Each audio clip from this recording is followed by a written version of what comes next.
warahmatullahi wabarakatuh. Bagaimana kabarnya Soli-Soliha kelas 4? Semoga dalam keadaan baik dan sehat. Dan juga kalian harus tetap semangat untuk pembelajaran daring. Hari ini kita akan belajar tentang penampakan alam. Apa sih itu penampakan alam? Penampakan alam sering disebut juga sebagai bentang alam. Bentang alam terdiri dari wilayah daratan dan wilayah perairan.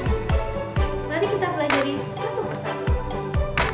Wilayah daratan terdiri dari dataran rendah, dataran tinggi, gunung, pegunungan, lembah, ngarai, dan semenanjung.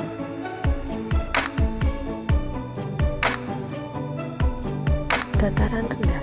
Dataran rendah adalah permukaan bumi yang memiliki ketinggian antara 0 sampai 500 meter di atas permukaan laut. Ciri-cirinya yaitu suhu tidak stabil, penduduknya lebih padat. Dimanfaatkan sebagai perindustrian, pertanian, peternakan, dan pusat perdagangan. Mata pencariannya ada petani, peternak, buruh pabrik, dan pedagang. Contoh dataran rendah dapat ditemukan di daerah Cianjur, Surakarta, dan Semarang. Dataran tinggi atau plato. Dataran tinggi adalah permukaan bumi yang memiliki ketinggian lebih dari 600 meter dari permukaan laut.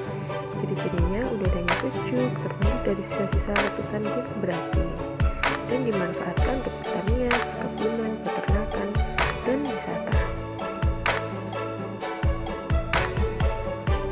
Yang ada yaitu buah-buahan, teh, kinal, kakao, kopi, sapi perah, sapi potong, dan kambing. Mata pencariannya ada petani, peternak, dan contoh dataran tinggi ada dataran tinggi Dieng, dataran tinggi Bandung, dan dataran tinggi Malang. Pantai adalah daratan yang langsung berbatasan dengan laut. Ciri-cirinya tanahnya berpasir, banyak tumbuhan kelapa dan bakau, sumber daya alam ada ikan, garam, kelapa, rumput laut, dan bakau.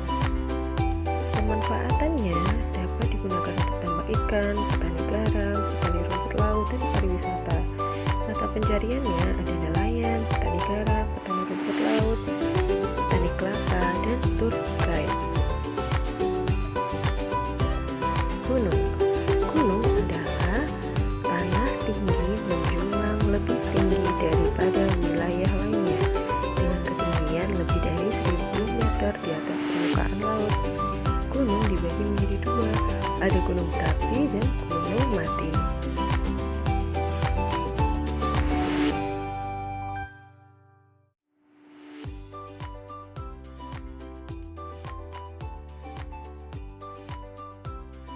Pegunungan.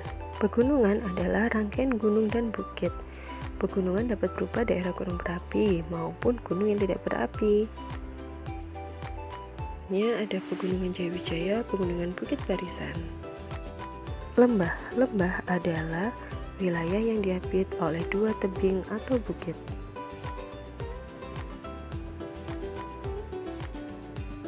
Contoh lembah yang ada di Indonesia.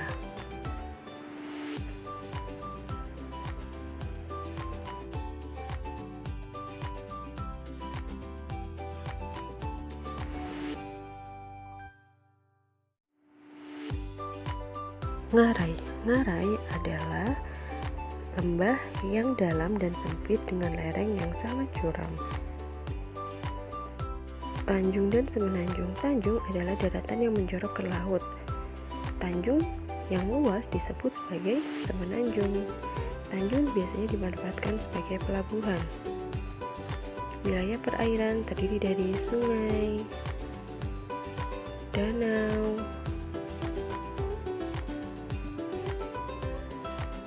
rawa, selat, teluk, dan laut.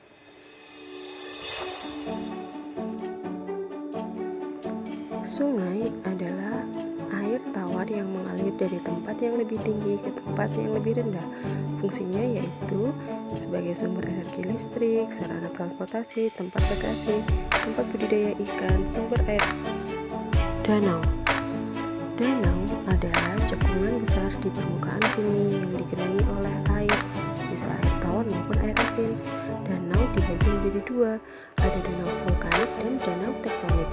Fungsinya yaitu sebagai irigasi, budidaya ikan, pariwisata, dan olahraga.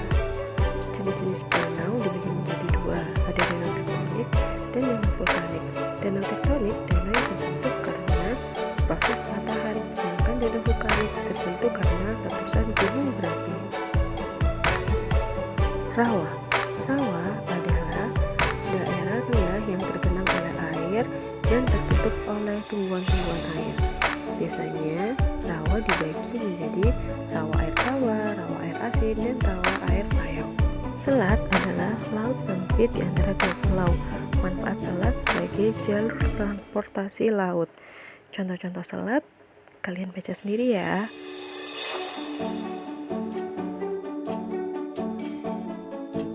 Teluk adalah lautan yang menjorok ke daratan. Letaknya sangat strategis, yang membuat teluk ini banyak dimanfaatkan sebagai pelabuhan. Contoh teluk ada Teluk Bayur, Teluk Labuan Bajo, dan masih banyak lagi. Laut. Laut adalah kumpulan air asin dalam jumlah banyak dan luas yang mengenangi dan membagi daratan menjadi benua dan pulau. Daftar laut di Indonesia ada banyak ya, kalian baca sendiri. Sekian pembelajaran dari Ustazah, semoga dapat dipahami dan bermanfaat. Sampai jumpa di